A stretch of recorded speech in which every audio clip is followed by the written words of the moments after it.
All right, let's take a look at what's going on in the Dallas-Fort Worth real estate market this week. We had about 3,400 new listings, which is down a little bit from last week. Nothing dramatic, just that slow seasonal slide we usually see once the summer rush dies down. Inventory is holding steady, but it's not exactly flooding the market, right? So pending sales slipped again. There are just over 2,100 homes went under contract this last week. That's the lowest number we've seen in a while, which tells me that buyers are being a little bit more careful. Whether that's rates, timing, or just back to school chaos, the urgency isn't what it was during the peak of the summer. I mean, the market hasn't been super urgent in a while, but it's down even from that. So closings took a hit. They were down around 2,100 compared to 3,000 the week before. That's a big drop. Some of that's timing, but it's also a sign that the market's cooling. Now let's talk about the price drops. There were over 5,300 homes dropped their price this last week. That's the highest we've seen in several weeks. So sellers are starting to realize that peak summer pricing is in the rearview mirror. We also had nearly 1,000 canceled listings and over 1,500 expireds. I mean, that's 2,500 units.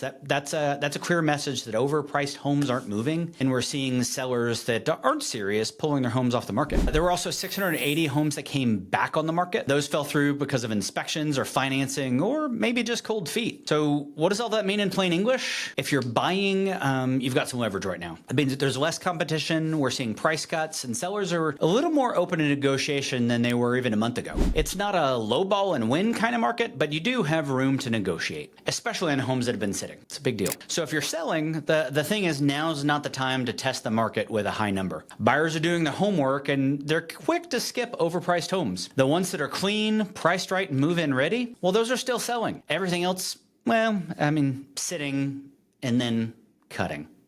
So bottom line, the market's cooling, but it's not stalling. It's just more balanced. The frenzy's gone, and strategy actually matters again, which is actually good news if you know how to play it. If you're thinking about buying or selling this fall, let's talk through it. We'll build a plan that fits for you. We actually have a Blue Fuse buyer blueprint. We'll make sure and line that up with your goals, with your timing, and make sure that you're set up to win in this new version of the market. So now let's answer a few questions, some of the most commonly asked questions that we get each and every week. So the first is, how fast are homes selling in DFW right now? Well, and the answer is it depends on the price and condition. The best homes, the ones that are priced right and are actually move-in ready, those are still going under contract in a week or two. But overpriced and poorly marketed homes are sitting longer than sellers are used to. We've got one that just listed this last week that's already seeing offers. So are we seeing more price drops than usual? Yes. 5,300 price drops this last week. That's a clear sign that sellers are adjusting expectations and trying to meet buyers where they are. Is the DFW market favoring buyers or sellers right now? It's a great question. It's leaning toward neutral, but with a slight edge to buyers. There's still demand, but buyers have more options and a little more negotiating power than they did this spring. Should I wait for interest rates to come down before I buy? Well, maybe, but here's the trade-off. If rates drop, more buyers will jump back in and competition is going to increase. If you can afford it now and find the right house, this quieter fall could actually work in your favor, especially since rates have come down so much over the last couple of weeks. What should I do if my home didn't sell this summer?